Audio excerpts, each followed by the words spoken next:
Earful Tower listeners, how are you going? Thanks for tuning in. You are here with me. First episode of Season 3. I can't believe it. That means we've done 50 episodes. We're still going. It's exciting. If this is your first ever episode, welcome to the Earful Tower. I'm your host, Oliver G, and this is a weekly podcast about figuring out France. But before we get on to today's topic, a little bit of earful news. I'm very excited to say that this episode has been brought to you by you guys. Yep. At the time of recording, 60 people have signed up to be voluntary crowdfunders for this show via the website Patreon, or Patreon, I still don't know how to pronounce it. A little more on that later. But in terms of Season 3, you can expect themed episodes like this one about the food markets. And each one's going to be a bit themed like that. I've picked a bunch of topics and I've got experts to come in and help me figure them out. So today we're going to be talking about food markets with Clotilde Dussolier from Chocolate and Zucchini, the blog. And she's going to be talking about how to tackle Paris food markets. You'll hear pretty quickly that I've got no idea what's going on. She also talks about things like how to find the perfect baguette, and she talks a little bit about her new book and her podcast. This episode, you're also going to get a new segment, Ask a Parisian with Claire Rush, who's out in the markets talking to the locals.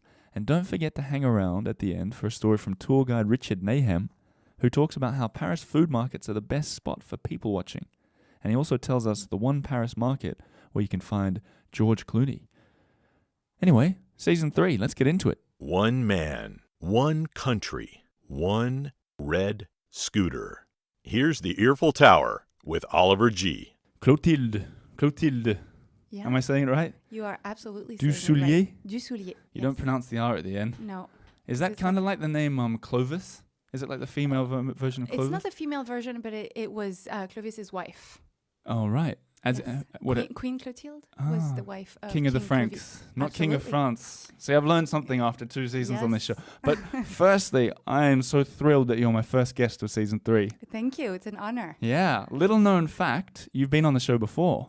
I have. When we were talking about words. Least favorite. Least favorite. So if anyone hasn't listened to that episode, don't pause and go back to it. Listen to it afterwards. But I went around asking people in Paris for their least favorite words. And do you remember what you said? Yeah, blogueuse. Blogueuse, because you're not a blogueuse. You're a podcasteur. I am, but it just sounds terrible. But you also, I remember because at that point you said you wanted to start being known as a podcasteur.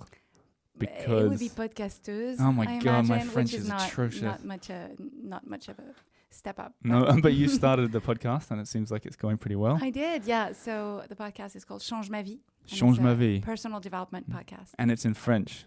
It is. So all you listeners who speak French, that's where you should be going as well, huh? I recommend it. Yeah.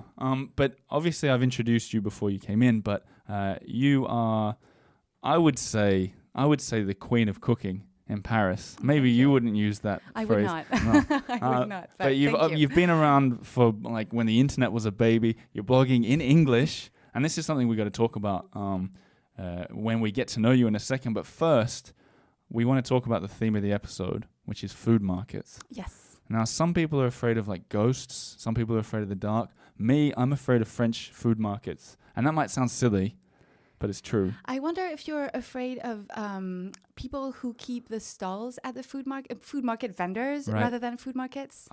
Is that what the issue I'll give you some context, and I'm hoping that you'll be able to cure my fear and sort of help me and maybe like others listening to this on how to deal with food markets, because obviously you know food markets. We're going to talk about your book and your audio walkthrough food markets and stuff in a second. But the context is when I first went into a food market, I bought in Paris, and I'd been here. I was really new to the city, and I asked for some strawberries in really bad French. I was like, can I have some strawberries? That's not how I said it. I said fraise. And he goes, yeah, take these ones. Or take these ones. They're really fresh and nice. I said, I'll take the fresh and nice ones. 17 euros. 17 euros for a punnet of strawberries. And so I was like, wow, that's really excessive, but maybe he's ripping me off. But I didn't know how to talk about it. There were no prices there, right? So then I walked a little bit further. 2 apples at another place. 4 euros for 2 apples. So there's several things in there to unpack. Yeah, this is like a therapy session. It does feel like coaching, which I also do. Right. What do you coach? I do life coaching. Oh, life coaching. Yeah, well, that's the podcast as well, isn't exactly. it? Yeah. Mm-hmm. And so first thing is to know that produce in Paris is typically expensive, especially fruit, because Obviously, nothing grows in Paris, and so things have to be brought in from outside of Paris, and fruit is typically fragile. So by the time it gets to those stalls, there has been a percentage of it that has been lost, and so you pay for the lost produce. Right. This is why it's more expensive than in the countryside, where it's just very local. So you didn't really react when I said 17 euros. So did you think that was a normal price for strawberries? Depends on the strawberries, depends on the season. Right. So my recommendation is to always seek out seasonal produce, because that's when you will get the best flavor, but also the best prices. Okay, so that's the good thing. We can get a few recommendations out of you while you're here. Mm-hmm. What about like this idea of when you're ordering, should you be asking for the price up front? Or? So normally,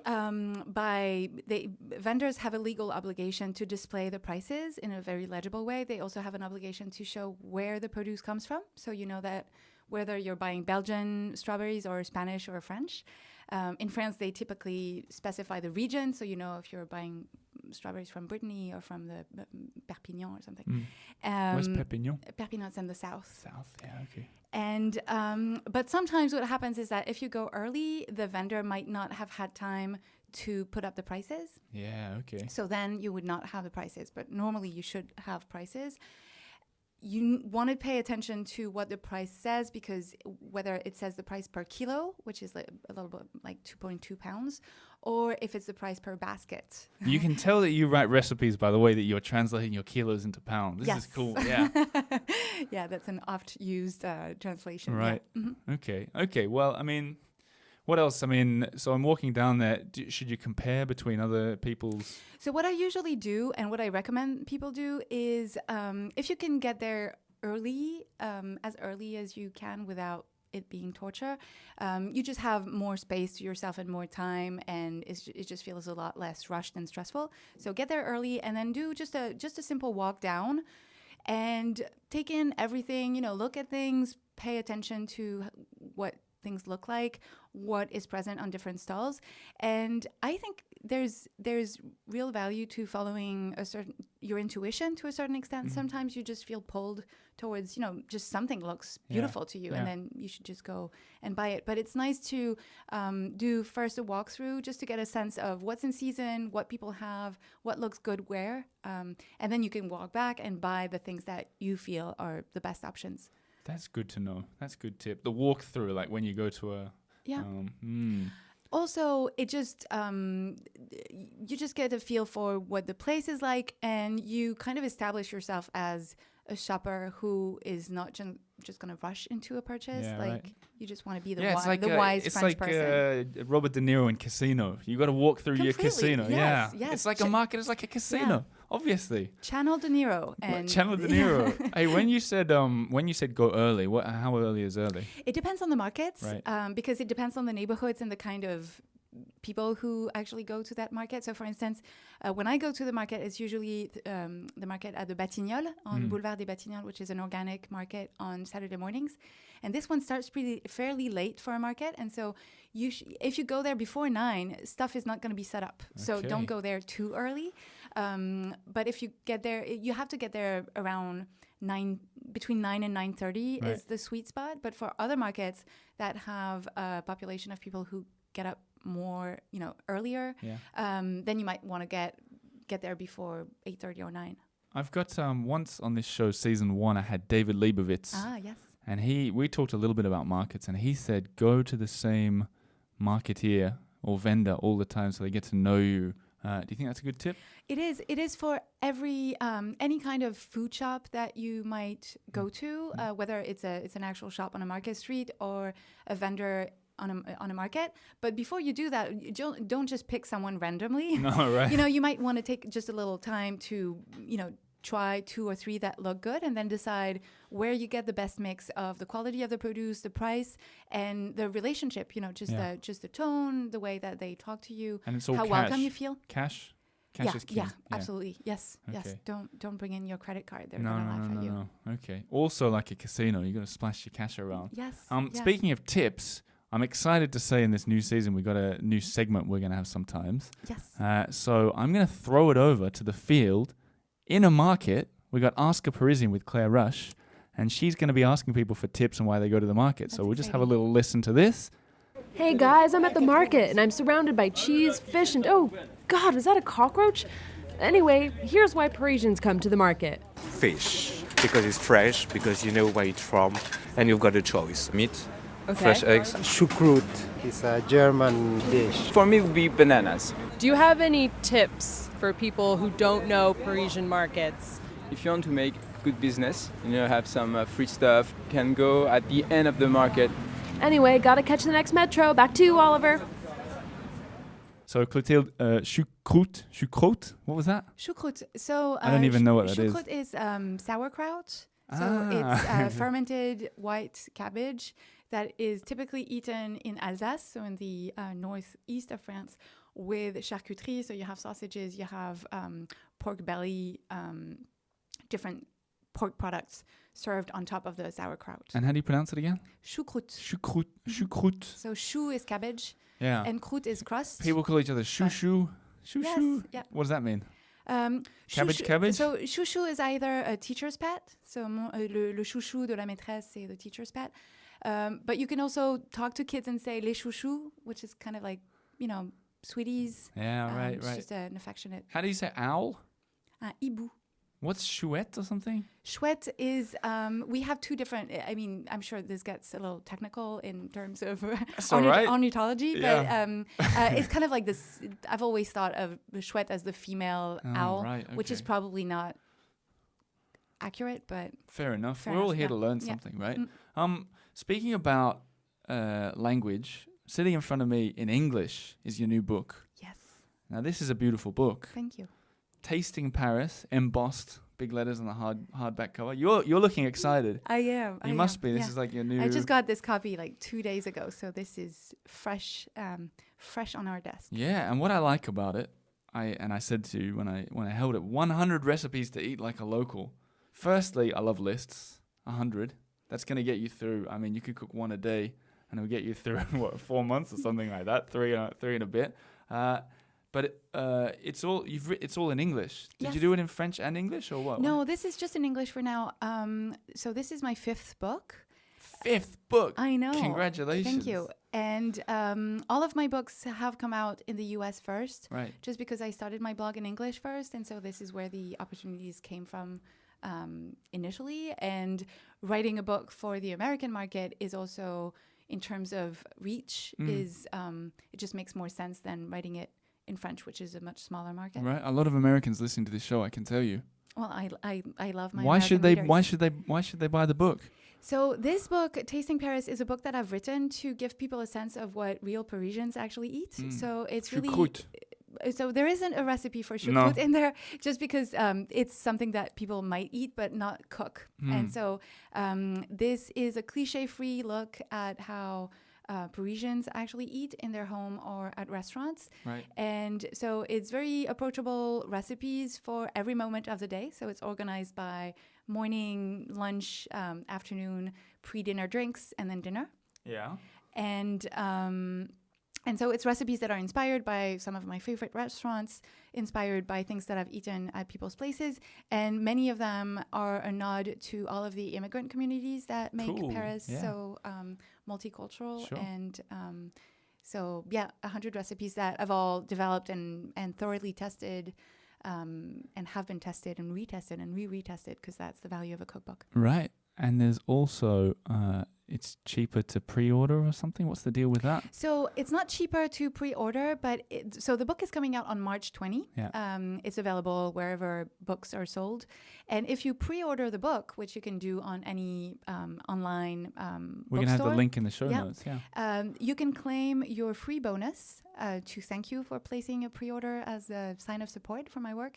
And the bonus is an audio tour of my favorite market streets in Montmartre, where I live. That to me is cheaper because you're getting added bonus. True. But I Very love it. true. So Yeah. you got an audio tour through Montmartre and the Yes. markets. That's a great idea. I've talked to guests on the show about doing audio tours around. How did it work? Was it good? It's wonderful. Yeah. It's so this is something that I do. I run walking and tasting tours in Montmartre, where I take. I love how you say Montmartre because Yeah. most of the guests we have in here like me. Say Montmartre. Yeah, Montmartre. Yeah. So difficult. It's nice to have a French guest that speaks such good English. So I live in Montmartre. I've lived there for 15 years, and I take foreign visitors on walking tours of my neighborhood. And so we taste a lot of things, and I discuss, cultural tips, things about the food culture in Paris, the Paris food scene, and I explain how to tell if a baguette is good or not. Come on, let me know. What's the secret? So it's actually a whole thing in the tour, but you have to look underneath. The aspect underneath tells you something. Well, you just go into a bakery and pick up a baguette and look underneath? Well, you can. It's just €1.20, so you can buy one and check. But I point out the sharpness of the ridges on top, how the bumps on the top indicate that the crumb is going to be quite airy and open. The sound that it should make when you press it. When you whisper into it. You can whisper into it. Yeah, back. It helps. It helps. Do all your friends in Paris? Do they all text you all the time asking questions about food and stuff? They do ask for recommendations, but I have a lot of friends who are into food as well, not necessarily as a trade. So we do exchange a lot of tips and recommendations. Speaking of, I think you know what I'm about to talk about. I cooked one of your recipes. Yes. So, bit of context. I go to this cafe, the Peloton coffee shop a lot, Peloton, and they have banana bread, usually made by my lovely girlfriend. Is it Peloton or is it Le Peloton? Le Peloton? Yeah. Do they do cycles as well. Yeah, that's in the... Do your listeners know what a peloton is? Do they know that it's the group of people? Is it the same word in English? Okay. The group of cyclists. Although I think a lot of people don't know what it is. Yeah. It's the group of cyclists in a big kind of Tour de France race when they're all together, right? So they make banana bread, and my girlfriend was out of town, so I said, I'll make you banana bread. So I texted her for her recipe, and then I thought, hang on, no, I'm going to meet Clotilde. I'm going to be talking to her about her recipes. Let's see what her recipe is. So I cooked, as you know, your vegan banana bread or banana cake. What do you call it? It's a banana bread. Yeah. So how about this? I've never baked, like very, very, very rarely. And then I baked for customers. And 0 to 60. It's sold out.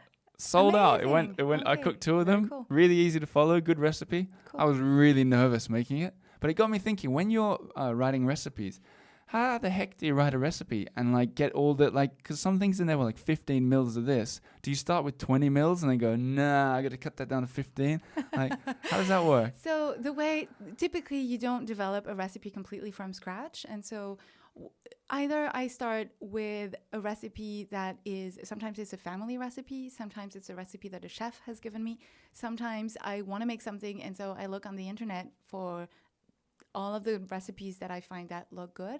Sometimes it's just the one that I think is good, and so I will try it and just adjust things to make it my own, and then credit the person because that's what you do. Otherwise, I just compare a bunch of recipes. Like, for instance, I have a recipe on my website for gaufres liégeoises, the Belgian... What? the Belgian waffles that have thick sugar crystals. How do you say gaufres? Gaufres liégeoises. Yeah, right. And so I found a bunch of recipes and I did a spreadsheet and I compared the ratios of ingredients and decided how I wanted to make mine. And then you try it and then you taste it and you decide, is it good like this? You have to adjust it. And, it's... Yeah. It sounds like a lot of work. Experience. It does. Yeah. Man, I couldn't even begin to... Yeah. I couldn't even begin. But that's why they pay you. Yeah, right. I got a question for you. It's a quick fire round question. Do you remember the significance of eggplant rolls with fresh cheese and pine nuts? It's a recipe on my blog, but I don't. Not just that. It's the very first entry on your blog. It's not. Isn't it? No. I scrolled to the very back. It's the very first page. If you go 250 pages back. So my first post was about chouquettes. Oh, really? Which are the Well, that's not very fun. I thought I'd puffs. show you a surprise from the start pages of your website. Yeah, this is one of the worst, though. In terms of photography. Oh, really? This is a really good way to see the contrast between... But that's what I thought was interesting, because this is what I wanted to talk about, how you started out way back when... did you start out when you were in the States? No, after I had come back to Paris. Okay, and so this is when no one was really doing this kind of stuff. And there were about 12 of us. And you were the first French person to to do food blogging at all? Yep. Right. I was the first French. So what made you think, the internet, let's get into this? Are you one of those Bitcoin people? Did you get into that as well? I am not a Bitcoin No. person, but I was a .com person back All right. back when that was a thing. Yeah. I studied software engineering in school here in Paris, and so when I graduated, I went to do my internship in the U.S. and then I stayed in Silicon Valley for 2 years. Right. So that's how And- you speak such a good English. Thank you. I've also been practicing a lot. But Yeah, that helps. Yeah. and so I worked there for 2 years, and this was kind of the dawn of the internet as we know it today. And so I got into reading food blogs back then because that's when I got started cooking. And so I thought that because cooking was taking up so much space in my life, I was spending a lot of time, thinking about the recipes, cooking, sharing food with friends. I just needed some kind of creative outlet to document it all and also share it with more people than just my circle of friends. Yeah. And then it just sort of took off, or was Yeah. it? How quickly was it? So in early 2004, so I started mine in September of 2003. Right. And in 2004, there was just a big wave of articles in the American press about food blogs and what they were. And I was lucky enough to be there at that stage. You And were so right there, yeah. I was often one of the, 4 or 5 recommended blogs just because. Because there were 4 or 5 of them. Well, first of all, there was just 12 of us. Yeah, right. but also now that I know what it's like when you write an article like this, because I've done, writing for newspapers and such. Sure.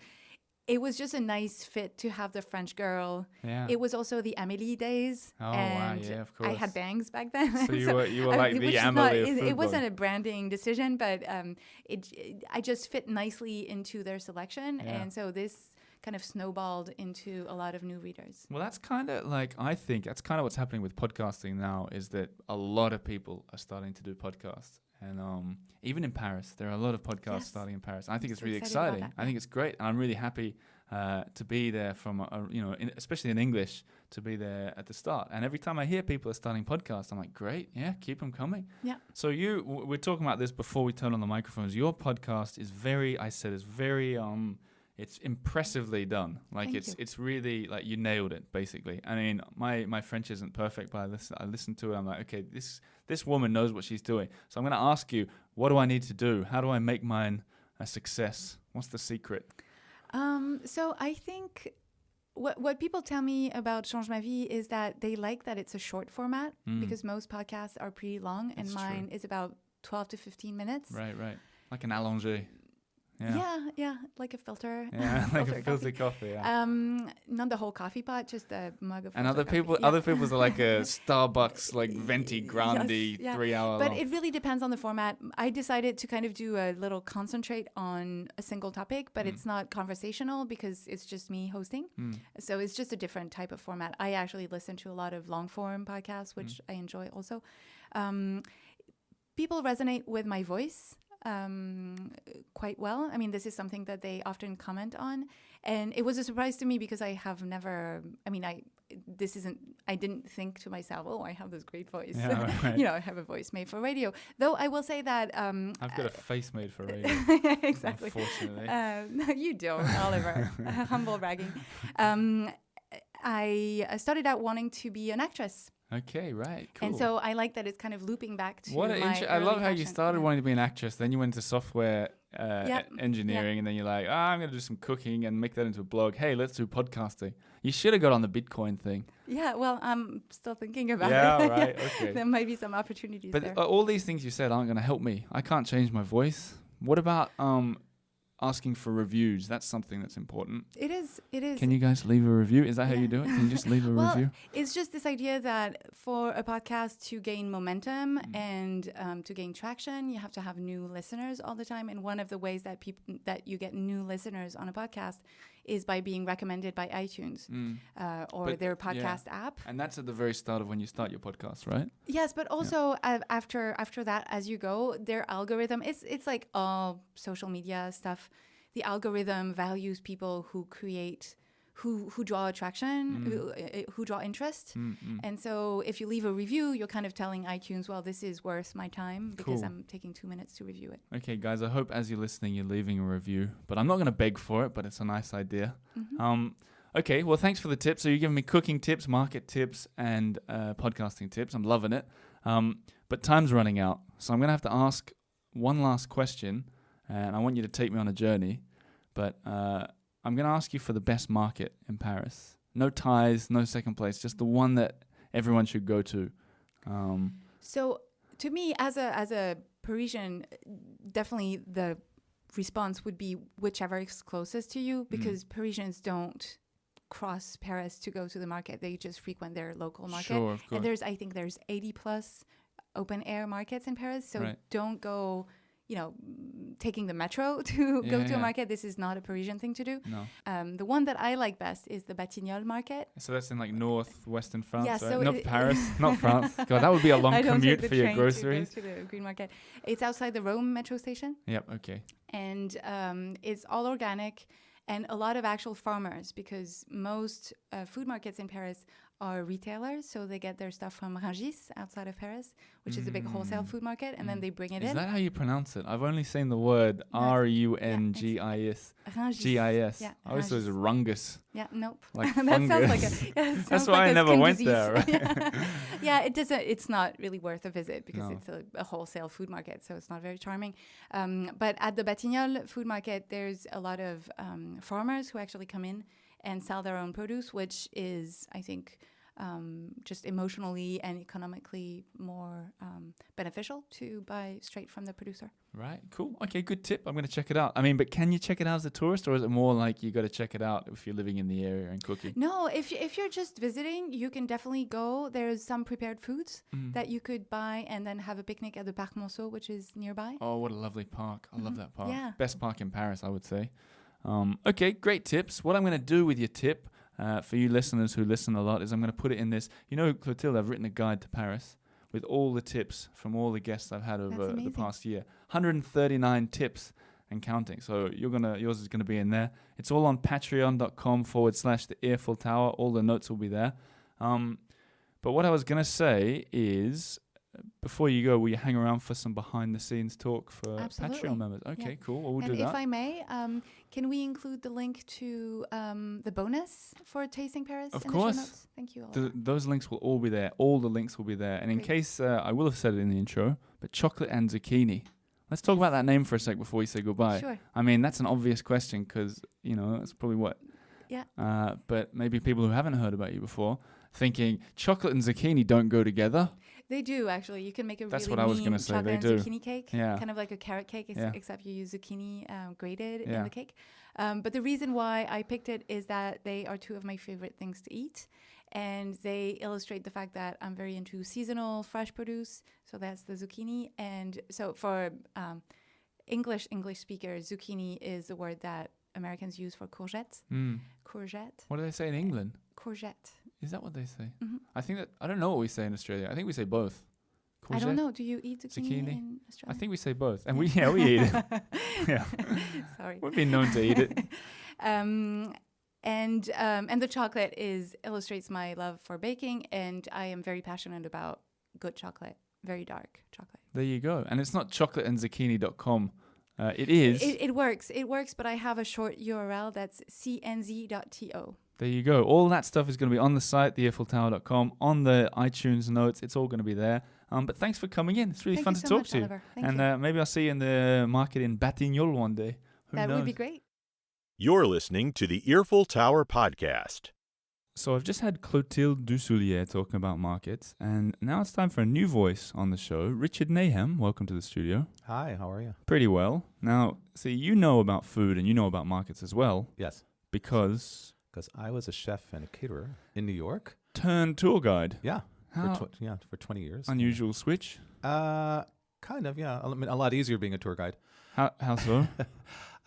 Let's see. Well, it's much more leisurely and it's less stressful. Right. So better working hours too, I imagine. Yeah. When you're a caterer, you work 12, 14 hours a day standing, and then it's like I used to cater lunches for people, and so I'd go serve breakfast, and then I'd have like 3 hours to prepare, say, lunch for 20 people, and I don't have that pressure anymore. No pressure. Yeah. Still some pressure on. A little bit, doing yeah. something. I mean, I just have to show people Paris. Right. So I love Paris so much. This, it's easy. Well, that's perfect because speaking of I was hoping that you'd come in and tell me something related to food markets, about something to see in Paris. Yeah, it's actually one of my favorite things to do is to show people the food markets in Paris because it's to me it's quintessentially Parisian. Yeah. And so I live very close to I live in the Marais, and then I live very close to the Bastille Richard Lenoir market. So for me, it's a 5-minute walk away from my house, and that's where I like to take people because it's the largest food market in Paris. It's enormous. It's like 3 aisles long. This is the one that's basically on top of the canal when the canal goes under. Yeah. Right. It's right off Place de Bastille, and it's on Thursdays and Sundays.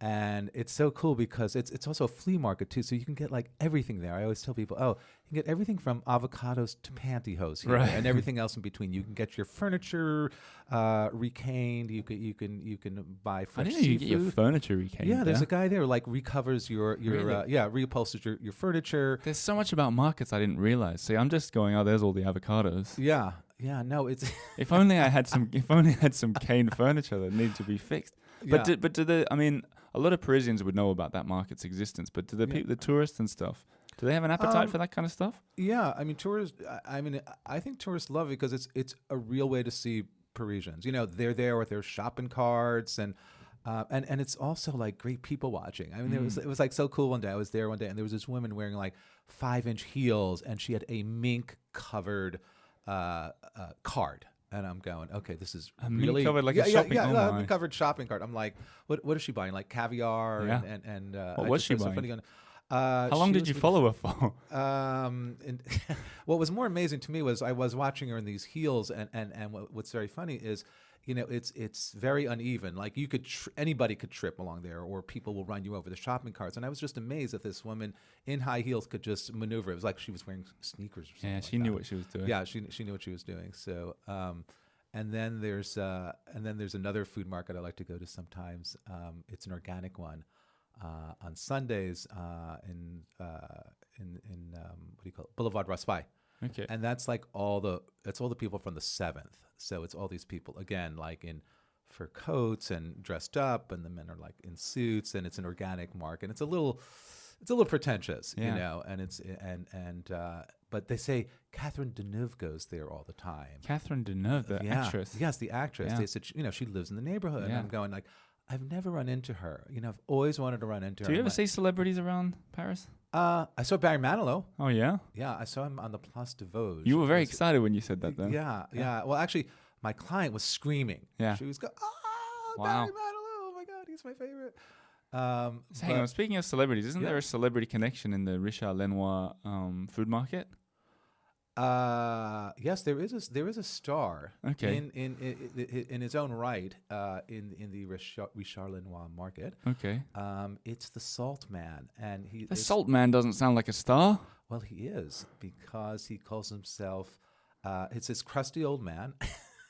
Okay. And he has his raspy voice like this, and he goes, "I am the George Clooney of Salt." And he holds up his George Clooney mask, and it's hysterical. I love it. Yeah, so he's very funny. But what does that mean? As in he's the best at salt? I guess, or the best looking most charming? guy. Yeah, maybe he's the best looking guy. If he was the best looking guy, he wouldn't need to hold up the little I guess. printout. Yeah, but maybe I don't know. I think I love when people take a normal idea, like you're a salt seller, and then you just attach 2 words to it, like I'm the George Clooney of salt, and now we're talking about him on the radio. Yeah, I love it. Yeah. I mean, he's a real character, and they're this is really interesting to me. I lived in New York for most of my life, and New York had really changed when I was leaving. And a lot of the characters in New York were gone, like these street characters people used to see. And here, you still see so many, and this guy is like a perfect example. Right. And he's there every Thursday, every Sunday. He mixes the salts himself. Yeah.